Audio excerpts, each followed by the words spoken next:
everybody, and welcome to the Everything Voiceover Podcast. My name is Justin D. Torres. The Everything Voiceover Podcast is brought to you by The Voice Realm, where only professional voice actors are listed.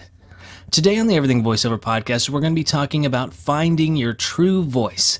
Now, when you go to, let's say, an acting class or a voiceover acting class or a commercial class especially, they're not going to be asking you for imitations of other people. They're not going to be asking you for like your best Donald Trump or your best pirate. Even with video games, when it's like characters, they want you to do something very specific to you or something that's fun to you that only you can do. If you look at even people around nowadays like Donald Trump and John Wayne or any kind of typical person that gets impersonated a lot, the impersonators don't exactly get it right. They get like a version of it. They get the way they speak right. They get the little intricacies that are weird about the way they speak, and then they just kind of enhance it. But it's not like they're perfectly the other person. Regardless, there are good impersonators out there that sound like them, but you can really tell for the most part that they aren't them. And the way you can tell is usually by listening to them talk. If it sounds like they're not human, it's probably an impersonator. If they sound like they are human, it might be the actual person. Now, when we start working in voiceover, a lot of people say, just listen to the commercials that are out there and try and imitate them. And if you're just starting out, that's a great tool to have. There's nothing wrong with doing that. But as you go on in your voiceover career, the more you work, the more you figure out that it's not about voices. You may have your best automotive voice, but the more easier it is, if you're just impersonating some guy who's on television, then you're probably not going to beat him when it comes to the auditions. You want to try and form the voice as you would do it. That's not to say that you can't have low characters and high characters, but when it comes to specific, things where it needs to sound conversational or even certain other characters, the less they sound exactly like something else, the more unique it is. And that's the real value when it comes to voiceover, is how unique you are. And the cool thing about us is that we're all individuals. No matter who else is out there doing podcasts like this, I can almost guarantee that there's not going to be another Justin D. Torres word for word like me. There's going to be people who sound kind of like me in voiceover, and I sound like other people in voiceover a lot. But when it comes to how my little flair on how to be like a cool guy, that's going to be very different than the flair of some other guy. And you want to kind of let your own unique voice shine more and more as you get into voiceover. Because who you are is going to be the most marketable thing about you. In the last podcast, we went into Branding 101, where you're trying to figure out what your thing is and trying to get like a 2-word phrase or a sentence that kind of describes you, that can bring a visual to life. And whether that's the demos you've used and the sound on your demos, that if you're interested in that, just check out the last podcast. But now, you might be asking yourself, especially if you're new to this, is like, how do I find my voice? And it's tough because once people get onto a microphone, they automatically sound very different than who they are. Like me in normal life, like even right now when I'm doing this podcast, I'm talking how I normally talk. But, if you caught me on the street and said hello, I might sound a little different, maybe a little bit muted. So it's about figuring out what feels okay. What doesn't seem like a stretch to your imagination.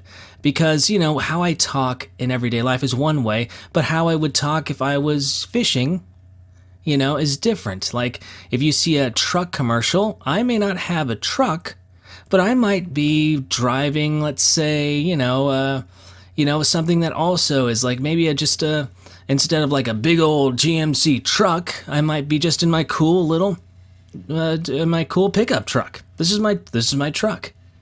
And you see how the difference is if I was like, yeah, I've been working on this truck for the last 5 years. That's what I think a GMC truck commercial would sound like. But if I do it in my take, yeah, it's like I'm just talking about my truck. Yeah, I've been working on this truck for about 10 years. It runs well, And that difference is the difference between the client looking at 1,000, well, this is my truck, and 1,000 of those, well, this is my truck, well, this is my truck. And then I come along and was like, well, this is my truck. I love it. It gets me where I need to go. Suddenly, it's just my take of what this commercial is. And that's unique. And being unique is huge. Being unique is being who you are. And as you go on as a voiceover actor, it's easier to be who you are. You get confidence in who you are. And that's going to be valuable in the long run. Entirely valuable. So, next time you check out commercials, think about these. Number 1, pay attention to the emotion of the person talking. And it's going to be hard to find. Maybe it'll be a sad person. Maybe it'll be like one of those motivational stuff, but it's motivational is one thing, but do they sound like they're angry at something? Not so much like, oh, they're motivational, saying like endurance. Is it pissed off? It's like, I've been doing this all day, endurance. Or is it like calm, but focused? It's like this guy staring at a wall right before a football game. Is he talking to himself? He's like, endurance. I plosive there for a second, my apologies. But, try and figure out what the emotion is. And then, number 2, pay attention to who that person is. Where do they just come from? Do they feel like they have just done something? Is there a moment before? Is somebody, like I said, if it's angry, what is he angry at? If it's caring, if it's like a doctor's office, you might be a doctor. What has the doctor just had to do? Maybe the doctor just had to give bad news. And that sounds very different. Like if a doctor came in and said, well, I'm sorry, but you're going to have to make some changes in your life. But, if you do that into a health commercial, you might say something like, we here at Winchester Health Clinic try and make things better for all our patients. Now, that sounds like I just gave someone bad news. But what if you're a confident? Can you hear pay attention to who the person is? Figure out what their moment is before. Because these actors that have booked national commercials, they know what they're doing. And number 3, as this plane goes over, I'm acknowledging it, is can you hear the story? Can you hear if they've gone? A lot of times if you listen to these explainer videos, you'll hear the guy say, oh, God, I hate it when this happens. What happened? What's the story behind it? Can you hear him just trying nostalgically figure out what went wrong? Can you hear there's always that little switch in certain scripts where it's like, bad, but this helps, this is a solution. In a technological world, everyone has problems with the cloud. You gotta do this, you gotta do that, blah, blah, blah. But there's the tech. This is a platform that helps out with all cloud solutions. It's amazing. Try and figure out what the story is as people talk, because it's very subtle. But also trust your instincts. There's no right or wrong answer. How you hear it is important. Like, I may hear it as the guy's pissed off because he broke the system. You might hear it as he's pissed off because everyone else broke the system. Both of them are actually right because they're both unique, and that whatever triggers you to sound more like them in your way wins the day. Number 4, think about technical points, and this could be like rhythm or melody. Is the person sing-songy? Are they trying to go up and down and this and out and up? It's like here at Taco Bell, we try to make people feel better about themselves. As opposed to, is it the rhythm? Is it very terse? Toyota Tacoma. The road is yours. Is it terse? Is it not terse? Maybe that's a wrong word for it. But is it like curt? Try and pay attention to those versions and then figure out what your version of that is. Like, my version of sing-songy isn't going to sound like that other stuff. I'll say something like, finding your true voice. People are always talking about imitation. I'm reading off my own script here. As opposed to if it was terse, it was like very clipped. I might be like, finding your true voice. people are always talking about imitation, which works at the start. That might be something that's how I sound when I sound terse. Now, I also pitched it up and pitched it down, but I didn't pitch it way low so that it sounds like it's not a human, or I didn't pitch it really high to feel like I'm really reaching. It's all within the range that I'm very comfortable with, that I can do over and over again. All right, now might be a good time to say that the Everything Voiceover Podcast is brought to you by the Voice Realm, where only professional voice actors are listed. Now, after you've studied this commercial that you like, and you've gained a sense of who this person is, now try and figure out the analogy. As I said before, it's not the GMC truck for me, it's a Tacoma truck. I'm not on the Bering Sea with Mike Rowe, I'm maybe hanging out with my dad at the fishing dock outside of Vallejo. Maybe I'm not doing a digital platform for some tech company out there. Maybe I'm just trying to fix the TV or the Wi-Fi. All these, there's always an analogy. An analogy is like, from a form of improv, the biggest thing is like, if you've got two people talking about how much rent is, and they're complaining about how much rent is, the analogous scene might be two squirrels talking about the rent of their tree. Same thing, different place, same people, just different details. So what is your same thing version of the commercial? It's a rugged guy. What's your version of rugged? Maybe it's not even driving a truck. Maybe it's just someone who's just kind of pissed off and just checking out, watching a football game.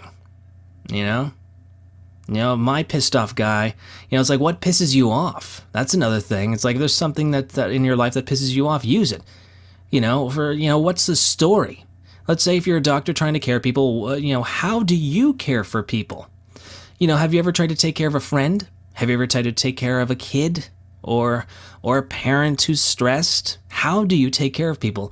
Are you very soft? Are you like, listen, it's all good. Nothing's going to happen.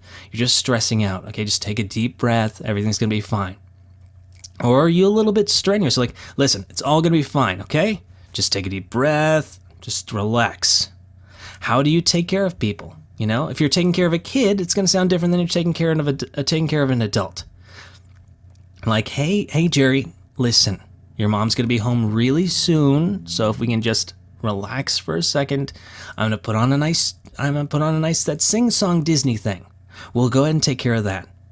And think about it now. Now you must be thinking like, well, what spots do I take care of people? Think of every single insurance spot. Think of every single prescription drug spot.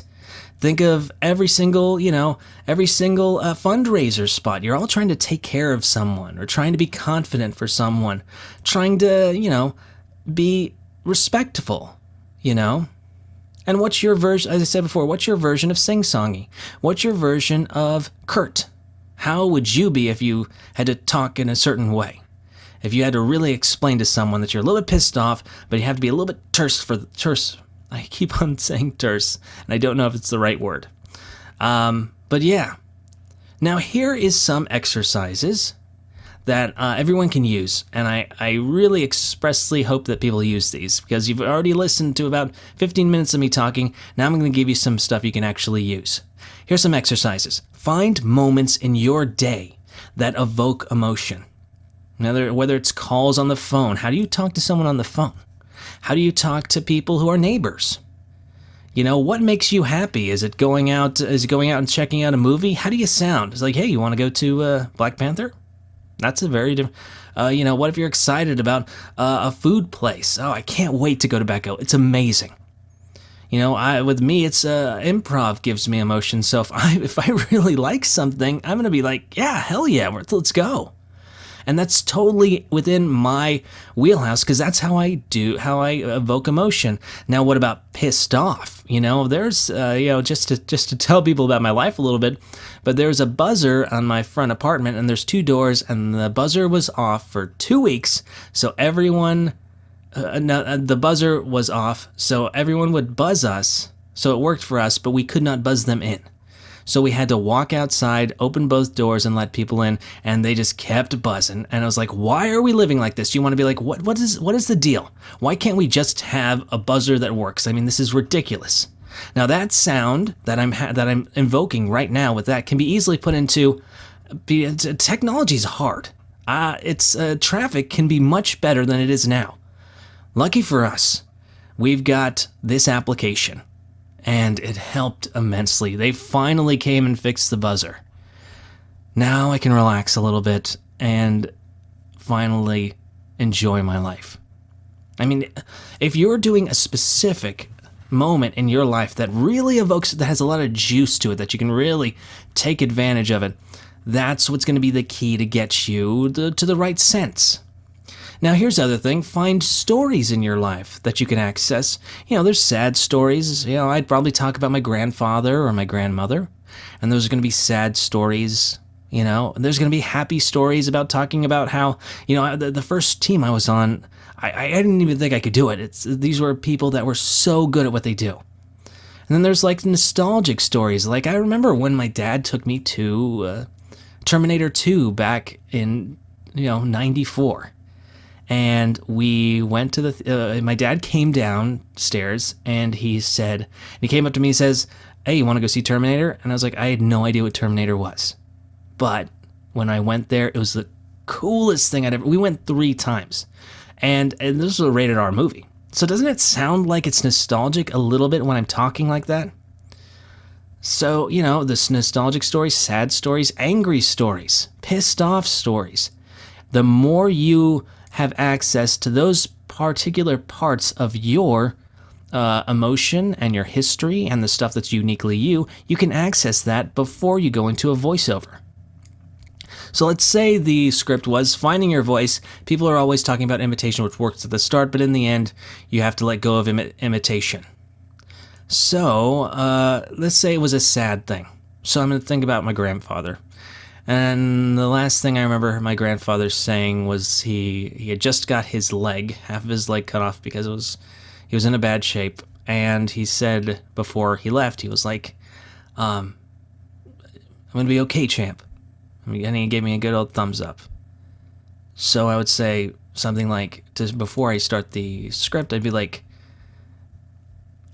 it's hard. Finding your true voice. People are always talking about imitation, which works at the start, but in the end, you have to let go of imitation. And if I was going to do a happy thing, then I might talk about how it was so awesome that I got onto musical improv. I'd waited 6 months before I got it, and then I saw the thing. It was from the leader of the Magnet Theater, and I opened up the email, and there it was. It was like they put me on this team with awesome people.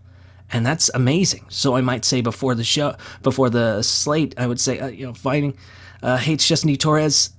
This is awesome.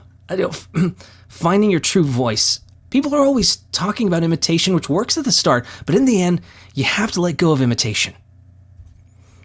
So, in a way, you're utilizing your life, stories that affect you, and maybe putting like a preface in front of your audition. Some people say don't change the script, don't change the script. I have recently been doing that with about 80% of my scripts, from e-learning to everything else. I can tell you right now that two or three jobs directly got me, because I did that, the job. That the guy said, the client said, hey, yeah, I saw that. You did that weird thing in the beginning, it made me laugh. And it just stuck out, and I thought it was awesome. That's not to say it will work for every one of them. I'm sure that of all the 90 to 100 auditions I've done, there's probably a good 10% that didn't like it. 50% it didn't matter. But if it did get me one job, why not try it over and over again? So what you want to do when you're listening, look at all the little bits and pieces, pay attention to emotion, pay attention to who that person is, maybe the moment before, hear the story of what's going on, check out the rhythm and the melody, think of how all that can kind of skew into your point of view. And then pick stories, pick things in your life that make you happy or sad or confident. And who are you talking to? The story of the script. And then push that into the audition that you've got going. And let it move your momentum. Because there's always going to be, and this is what Pat Fraley said, and I'll probably do a review of Pat Fraley's amazing 2-day workshop. And the reason why I don't do it is because I don't want to give away his amazing strategies. But, and I do think that everyone should take it anyway, so I'll probably just do the review anyway. But one of the major things that stuck with me is he said 90% of all auditions are the same. And he may have said 95%. You could probably hear someone clicking, click, click, same thing, same thing, same thing. Oh, this is the same car commercial over and over again. I can't get a single thing that's different. And sometimes, if it's their 1,000th car commercial, you might be a breath of fresh air. So what would you bet on? The person who's the odd man out? Or the person, I would rather go up against 5 people who are weird than 99 people who are exactly the same. Because I guarantee there's going to be someone better than me at that. Okay? Thank you guys so much for listening. This has been the Everything Voiceover Podcast. My name is Justin D. Torres. The Everything Voiceover Podcast is brought to you by the Voice Realm, where only professional voice actors are listed. Be sure to check out our website at everythingvoiceover.com. We just put up a video of the weekly pay-to-play roundup, which is where I just put up the numbers of how many auditions I got. Unfortunately, I can't give you that much more information beyond that, and I know that it's different for everyone, but it's good if you have curiosities about how the numbers are, then feel free to go to everythingvoiceover.com and check us out there. We have a bunch of videos up, or follow us at Everything V. Thank you so much for listening. My name is Justin D. Torres. Have a great night.